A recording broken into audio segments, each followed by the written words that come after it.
बात हो रही है, मुख्यमंत्री पे सवाल उठाए, क्या? देखिए, कोस्टल रोड की पूरी टाइमलाइन आप अगर चेक करोगे, कोस्टल रोड की संकल्पना ये पृथ्वीराज चौहान जब भी मुख्यमंत्री थे तब रखी गई संकल्पना थी, लेकिन पृथ्वीराज चौहान अपनी ही सरकार से एक भी एनओसी उस कोस्टल रोड के लिए ला नहीं सके थे। 2014 में देवेंद्र फडणवीस जी महाराष्ट्र के मुख्यमंत्री बनने के बाद में उन्होंने केंद्र की सरकार से सारी एनओसी, सारे एनवायरमेंटल क्लियरेंसेज ये लेकर आकर 2016 के बाद में ये कोस्टल रोड का काम जो है वो शुरू हुआ है। वो देवेंद्र जी ने केंद्र से सारी परमिशन लेकर आए। मोदी जी ने अपने टॉप 100 प्रोजेक्ट्स में मुंबई शहर के कोस्टल रोड को रखा, इसीलिए वो सारी क्लियरेंसेज मिलने के बाद वो कोस्टल रोड का काम जो शुरू हुआ है। मुझे ऐसा लगता है कि 25 वर्ष मुंबई की महानगर पालिका में राज करने के बाद भी एक भी काम उनके पास बताने के लिए नहीं है, और इसीलिए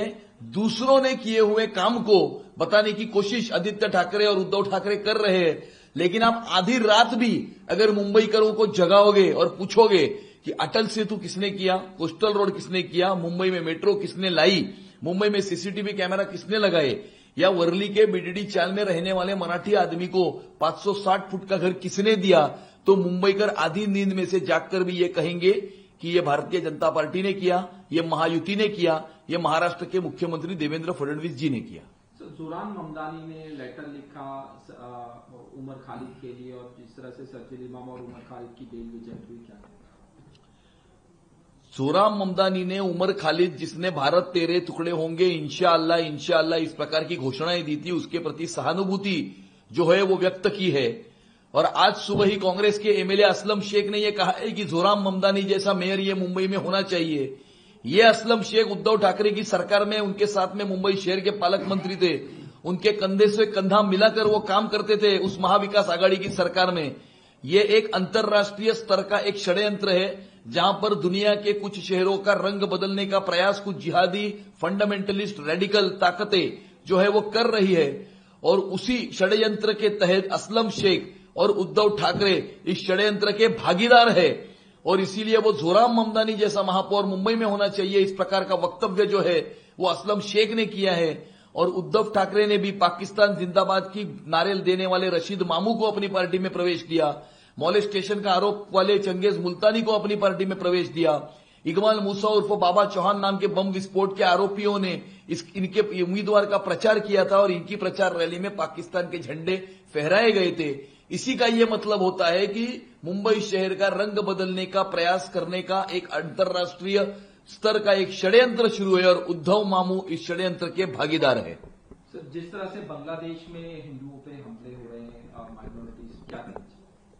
बांग्लादेश में हम देख रहे हैं कि किस प्रकार से हिंदुओं पर हमले हो रहे हैं, हिंदुओं को जिंदा इसमें जलाया गया है, और इसीलिए मानवता के दृष्टिकोण से पूरा विश्व जो है वो बांग्लादेश के हिंदुओं के साथ खड़ा है, और भारत की सरकार भी बांग्लादेश के हिंदुओं के साथ में पूरी ताकत के साथ खड़ी है। तो पुणे महानगर पालिका में जिस तरह से अजीत पवार के ऊपर सवाल उठाए जा रहे हैं, ये रविंद्र चौहान ने भी ये कहा कि युति निभाने का फर्ज सिर्फ बीजेपी का है, इस तरह से बयान आया, क्या करना चाहिए? वो हमारे प्रदेश अध्यक्ष रविंद्र चौहान जी उसके ऊपर वक्तव्य कर चुके हैं। सर, राहुल नार्वेकर का एक वीडियो आया, उसको लेकर अपोजिशन काफी सवाल उठा रहे हैं, क्या आपकी पार्टी की क्या भूमिका? नहीं, राहुल नार्वेकर जी वहां पर उम्मीदवार का फॉर्म भरने के लिए गए थे, तभी उनको दूसरे एक कोई व्यक्ति जो एक्स एमपी थे उनके सिक्योरिटी ने राहुल नार्वेकर जी को आरओ के सामने घेरा था, और इस प्रकार से उनकी सुरक्षा को एक बहुत बड़ा जो है वहां पर प्रश्न चिन्ह निर्माण हुआ था। और उसी में उस परिस्थिति में राहुल नार्वेकर जी ने उनको यह कहा कि इस प्रकार से कोई भी एक्स एमपी अपनी सिक्योरिटी का इस्तेमाल करके किसी भी एक संवैधानिक पद पर जो व्यक्ति है उसको धमका नहीं सकता है। सर, आखिरी सवाल, पक्ष प्रवेश हुआ, क्या करना चाहिए? आज महाराष्ट्र नवनिर्माण सेना के जो वर्ली के विधानसभा के प्रमुख हैं, और जो महाराष्ट्र नवनिर्माण कामगार सेना के जो महाराष्ट्र के सरचिटनीस है संतोष धुरी जी, उन्होंने भारतीय जनता पार्टी में प्रवेश किया है। पिछले 11 वर्षों में जिस प्रकार से नरेंद्र मोदी जी ने और देवेंद्र फडणवीस जी ने मुंबई शहर में क्रांतिकारक इस प्रकार के जो परिवर्तन लाए हैं, metro, Atal Setu, coastal road या वर्ली के बीडीडी चाल के मराठी आदमी को घर है, और जिस प्रकार से राज ठाकरे ने अपनी पूरी पार्टी उद्धव ठाकरे के सामने सरेंडर की है, और जिस प्रकार से उद्धव ठाकरे ये अभी उद्धव मामू बन चुके हैं, हरे रंग का चश्मा उन्होंने पहना है, और संतोष धुरी ये ओरिजिनली शिवसैनिक थे, हिंदू हृदय सम्राट शिवसेना प्रमुख बाला साहब ठाकरे के विचारों को मानने वाले शिवसैनिक थे, वो भगवे रंग को मानने वाले शिवसैनिक थे और हिंदुत्ववादी थे। इस प्रकार से मुंबई शहर का रंग बदलने का प्रयास में उद्धव ठाकरे जिस प्रकार से शामिल है और उन्हें जिस प्रकार से राज ठाकरे साथ दे रहे हैं, इससे दुखी होकर, इससे चिंतित होकर उन्होंने हिंदुत्व का भगवा झंडा ये मुंबई की महानगर पालिका पर लहराने के दृष्टिकोण से भारतीय जनता पार्टी में प्रवेश किया है।